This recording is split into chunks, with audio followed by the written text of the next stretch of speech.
guys, welcome back to another video with me at The Aspiring Home Cook. Today we're going to make a beautiful batch of French toast for breakfast. Now French toast is one of those breakfast favorites that's absolutely delicious, but a lot of times people think that it is harder to make than it actually is.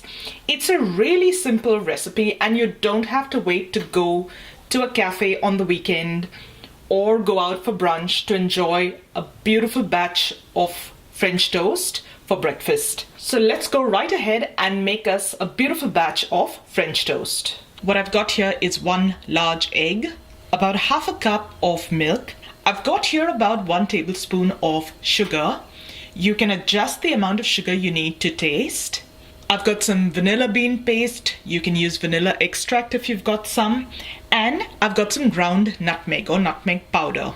This is optional, but it adds a beautiful flavor to the French toast.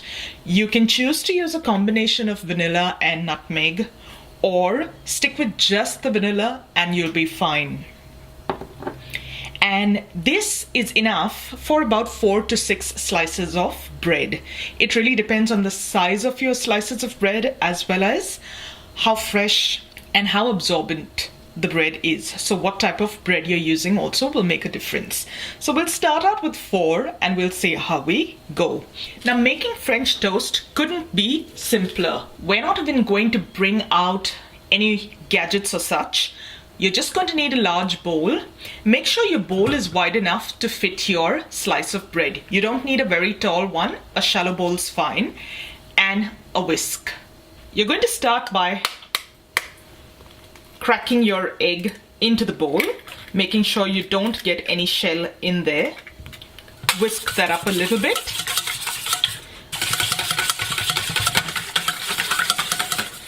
Once that's loosened, you can actually add the rest of your ingredients. I'm going to put in a little bit of my vanilla bean paste, about half a teaspoon's worth. If you're using vanilla extract, you might want to use a little bit extra. Since I'm going to use a combination of the vanilla and the nutmeg, I really don't need too much. A tiny bit of nutmeg. The sugar.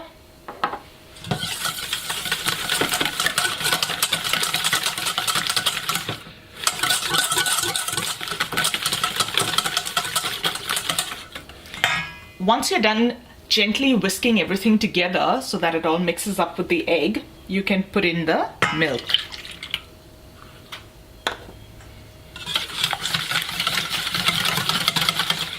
And you're just going to whisk till everything's well incorporated.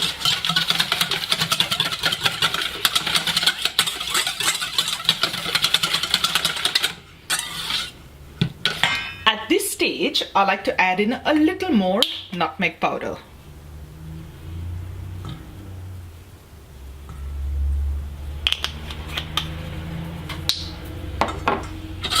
And a light whisk again.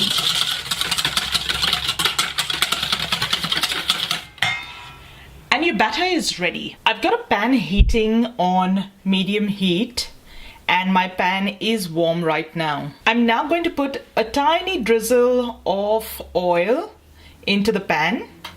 You can use some butter if you'd like to, but in this instance, I'm going to use some oil. Swirl that around.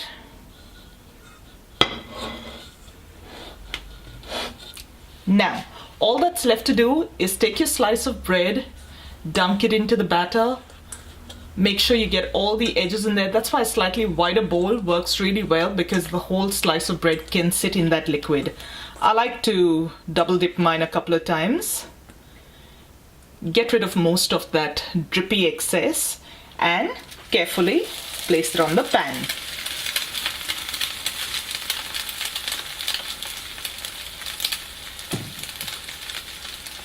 And we're going to let that cook off till it gets nice and golden brown on the bottom.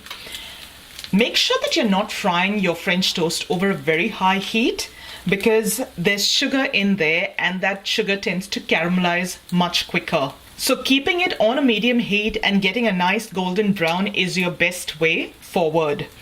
I would recommend, if you'd like, to taste your batter once everything has been mixed together and see if you want more sweetness.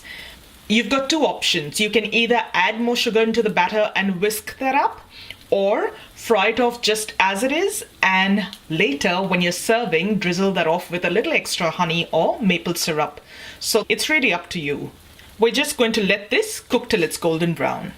My French toast has been frying off for a couple of minutes now, and if I lift it I can see that there's a beautiful golden brown color on the other side. I'm just going to flip that over, and that's exactly what you're looking for. You're looking for a beautiful golden brown.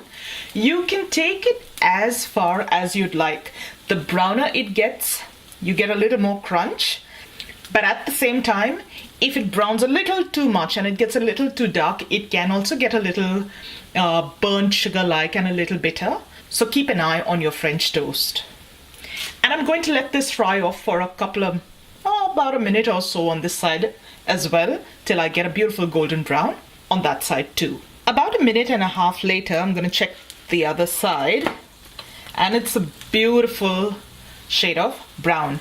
I actually prefer my French toast a slightly darker shade of brown like this. So I've flipped it over and I'm going to get a slightly darker browning on the other side too. Depending on how you like your French toast, if you like yours a little blonde, you can actually take it off the pan at this stage. There we go. It's all beautiful and just the right shade of brown for me. So I'm going to lift that off the pan and place it on my plate. And you can continue frying the rest of your French toast off like this. And there you go, guys. A beautiful batch of French toast is ready for breakfast. I hope you enjoyed this recipe.